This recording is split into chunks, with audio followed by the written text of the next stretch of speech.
and welcome back to Arlene. In this week's vlog, we're going to take a small detour and we're going to talk a little bit about spooky, scary stories in the knitting verse. That might be an exaggeration. Perhaps it's more like a bit of history, a little bit of folklore, and just some unusual stories that are floating around about knitting. So if that sounds like fun to you, let's go make our drinks, let's go get our whips, and let's get comfortable. This will be the beginning of a mini-series, and for episode 1, we're going to talk about origins, folklore, and fiber magic.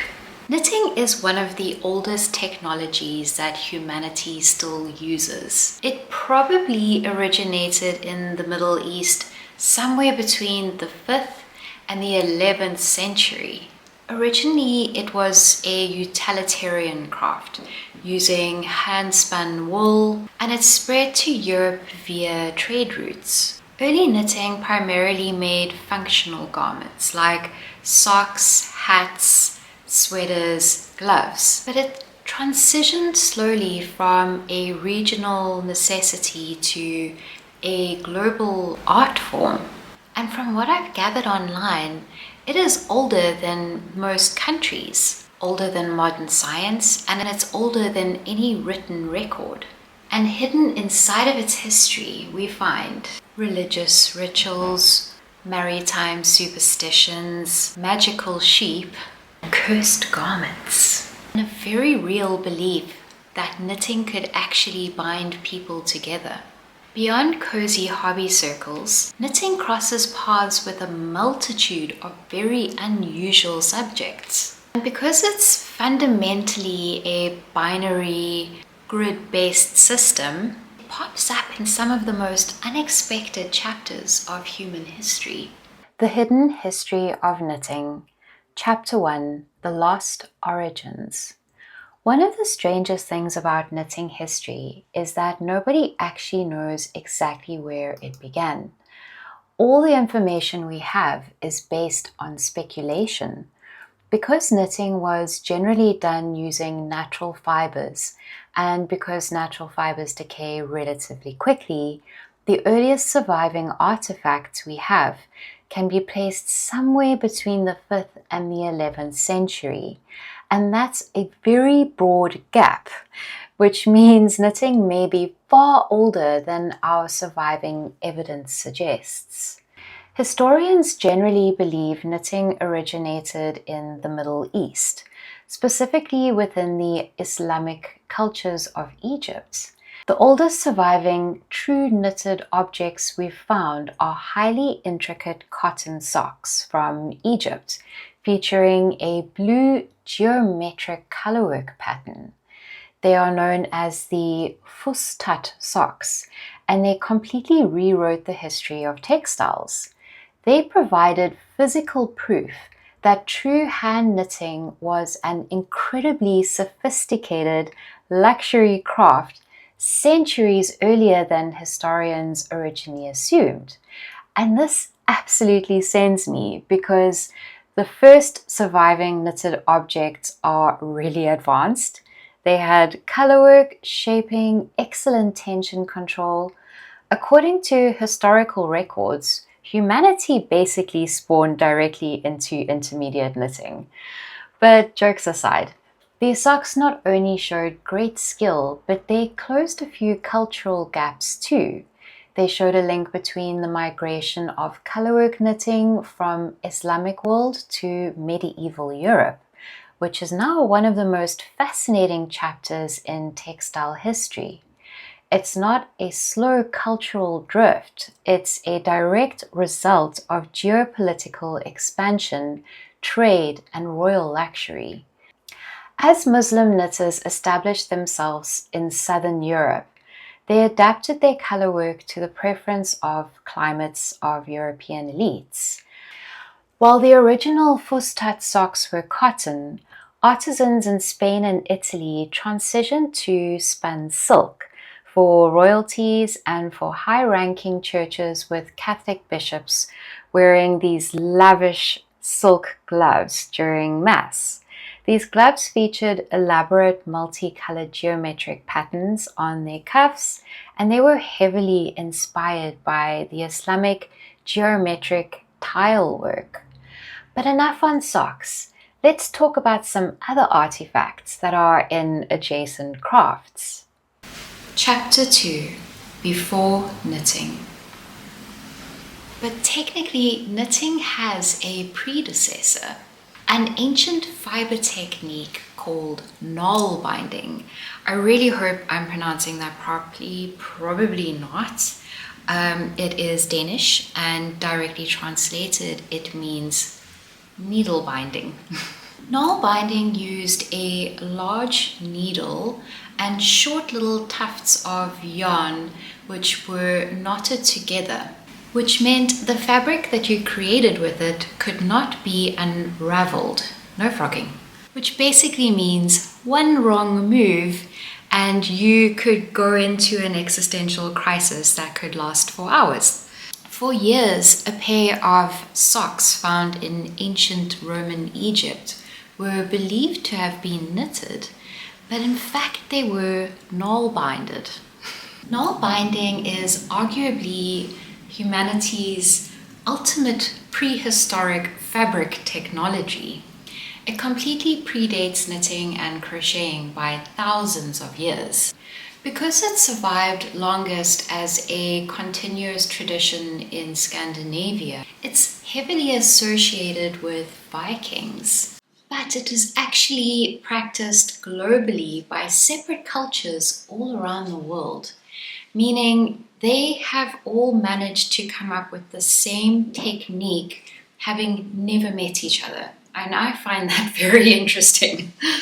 But yeah, there are cultures that adopted identical methods and never ever crossed paths.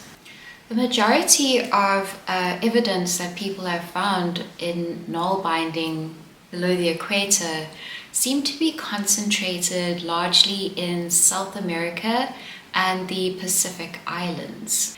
And again, it's completely unrelated to colonialism. I did check. Long before the Europeans set their little dusty boots on these far shores of Papua New Guinea, South America, and indigenous Australia, there are cultures that had mastered this technique, and there's evidence of it existing a long time before the colonialists arrived. Which means basically humanity has been desperately attempting to create fabric from string for an immeasurable amount of time. Yeah. Chapter 3. The Knitting Madonnas. Back to the records and the scrolls.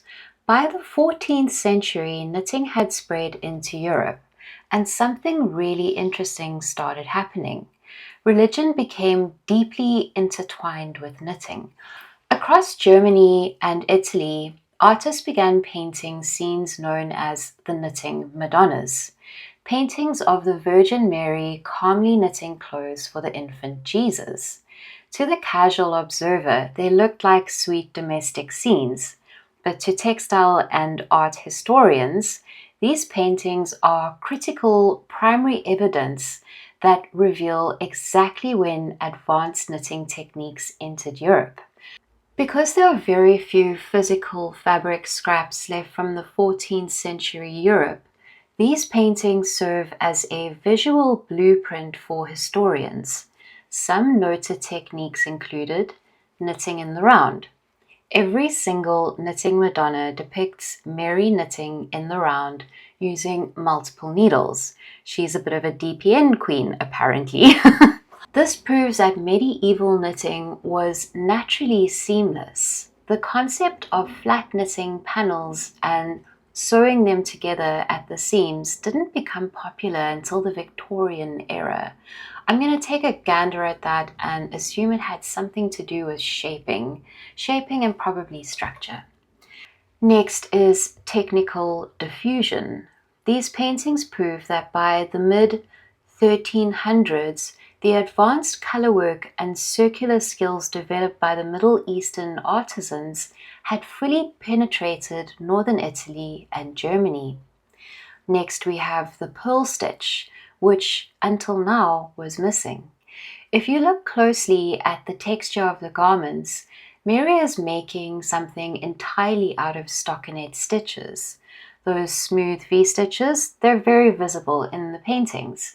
And this aligns with textile timelines, as Europeans had perfected knitting in the round before they invented the purl stitch, which suggests to me that maybe I'm just an old soul who remembers a time when knitting had 0 purl stitches, and yeah, they were probably all doing the typewriter method for sure.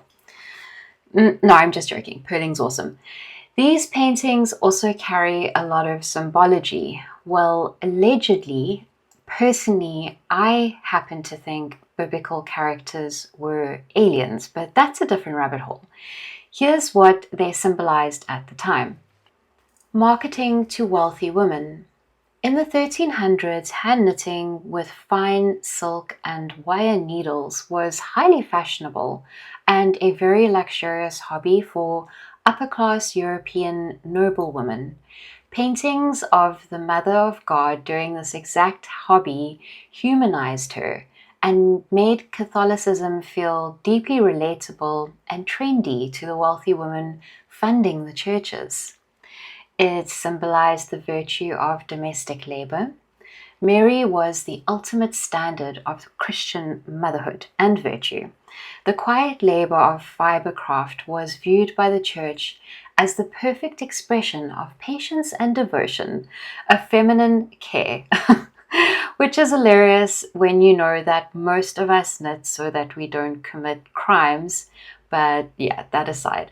It's also deeply ironic that while the official money-making commercial guilds of the Renaissance banned women from professionally knitting, the most sacred religious art of the era positioned a woman as the ultimate master of the craft.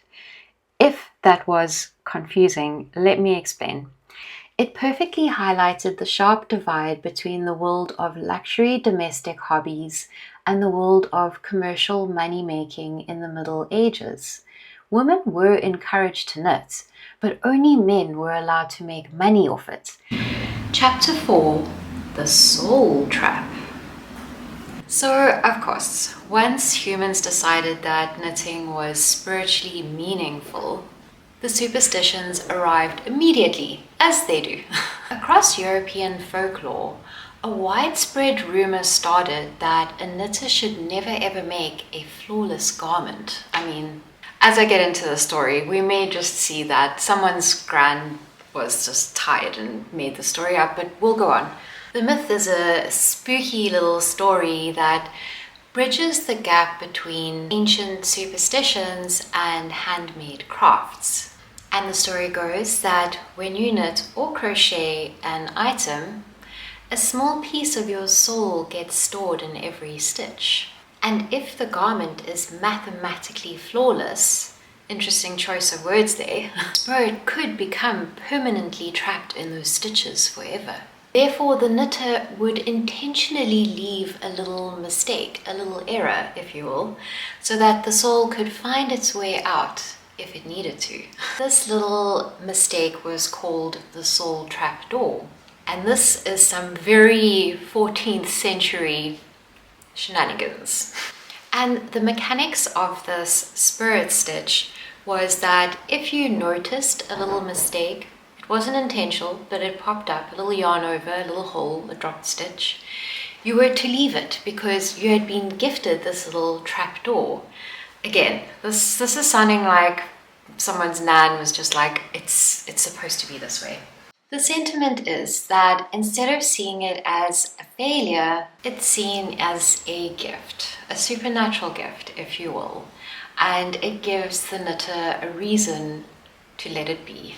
To me, I read it as like a bit of a sanity check, a little check-in, because everybody knows perfectionism can in fact trap your soul. And then some of you may have heard of the sweater curse. The sweater curse, also known as the sweater of doom, affectionately, is a widespread piece of modern folklore. The curse states that if you knit a sweater for your significant other, being that you're not yet married, the relationship will end before you finish your sweater. If not, very shortly after. And while this honestly sounds like a paranormal spooky myth, the sweater curse is so universally recognized in the crafting circles that psychologists have actually studied it, as well as relationship counselors. And their interpretation is that the curse is a manifestation of issues that may have been lingering before it. Normally looks along the lines of an unfair workload, and then it kind of just manifests into the sweater of doom. But as with all curses, one can break the curse, and not by going on a side quest to find an Etsy witch, but by using one of the following loopholes, excuse the pun, to bypass it. The first one is pay me a penny. When you gift the sweater, the significant other must gift you a shiny penny in return. A small coin is also fine, doesn't have to be a penny. This then transfers the transaction from a romantic gift to a legal contract, or just a commercial business purchase, which should trick the universe into ignoring the curse altogether. Another one you can do is knit the project together. You don't. Basically what you do is you leave the very last stitch for your partner and you let them bind that one off. That is enough. Involving your partner in the process, even with something as basic as choosing the yarn, the color, the pattern, can turn it from a gift to a collaboration. A little team project, if you will. And then there's the good old the socks first trial. Basically, you knit them a pair of socks and then you see how they treat those socks. If they have absolutely destroyed them in the first week, not washed them properly, not taken care of them properly, then you know you can maybe just end it now. Our criteria for breaking this one are not only not washing them properly, but if they lose them, if they shrink them, or if they fail to thank you properly. Red flags. And the psychology behind it is that you only spend 10 hours on that project. You didn't spend 2 months, so that's fine. Chapter 5. Wool Magic. But the superstitions didn't stop at knitting itself. People believed wool carried spiritual properties too. Long before the phrase the black sheep became synonymous with an outsider or family outcast, naturally black fleeced sheep were highly prized in many pastoral communities across Europe and the Middle East. Their rare dark wool was believed to possess protective qualities. The garments made from it were thought to shield the wearer from curses, misfortune, and the evil eye. The curse of the evil eye basically can be summarized as a malevolent glance driven by jealousy, and in times of old, this was believed to bring sudden illness, death, ruin to your crops, and basically it was deeply feared by shepherds. In the Mediterranean, Persian, and Balkan traditions, it was believed that the evil eye was naturally drawn to the most beautiful, prominent, or white object first. To protect flocks, shepherds deliberately kept a black sheep. They believed the striking dark animal would instantly attract or catch the eye of envious glares of a passerby, absorbing the destructive energy safely into its dark wool. In Iranian, Jewish, and Middle Eastern traditions, evil eye bands made of black and white beads or woolen cords were hung around children's clothing or animals' necks to repel bad luck. In Western Europe and Pyrenean folklore, a completely black lamb born naturally to a white mother was called a sacred sheep. Their wool was thought to act like a protective charm, shielding the wearer from spiritual harm. I got that rhymed. To preserve its magical properties, these special sheep were often left completely unsheared, unbranded, unmarked, as any accidental wound causing bloodshed would instantly drain the animal of its defensive powers. They were treated with immense care and allowed to die peacefully of old age. Having just one black sheep grazing with the flock was thought to guarantee absolute good luck, warding off hexes, curses, and diseases from the land. It's fascinating and ironic because the exact same traits that made black sheep a misfit, financially it's undyeable because it's so dark, are what made it highly prized as a spiritual guardian to ancient people. And more broadly, lamb fleece in general from a sheep's first shearing was believed to hold healing powers and was reserved for newborns, the elderly, and the sick. Meanwhile, fishermen in the 19th and early 20th century used to wear heavily oiled, unwashed woolen garments, partly because they warded off the brutal freezing ocean, but also because the overwhelming pungent scent of unwashed wool, we're talking about lanolin, confused, repelled, and cloaked the fishermen from supernatural threats. Many sea spirits, such as the Scottish kelpies, which are basically shape-shifting water horses, and the Scandinavian kraken, he needs no introduction, were believed to hunt humans by tracking the unique spiritual essence of scent, which land-dwelling mortal flesh possessed. Encasing themselves in thick, unwashed grease, the fishermen effectively cloaked their human scents. To a predatory sea spirit, the boat didn't smell like a collection of vulnerable men. It smelled like a wet, pungent flock of sheep, or a piece of rotting debris in some cases, causing the monsters to pass them by in the fog. In the Northern Atlantic and Celtic lore, merfolk sirens lured sailors into their doom not just with music, but with intoxicating sweet sea mist fragrances. I would love to know what that smells like. That put men into a hypnotic trance. The sharp, aggressive, earthy, and dirty smell of wet oiled wool acted like an olfactory slap to the face. It kept the fishermen grounded and, in reality, physically disrupting the supernatural seductive smells of these sea wenches, and forced the harsh, earthy smell into the sailor's nose. I can just imagine this fisherman's wife knitting an extra stinky jersey and just thinking, I'm going to ward off those hot mermaids, putting herself through all that stank, and I actually just respect that. Chapter 6. Sacred Spinning.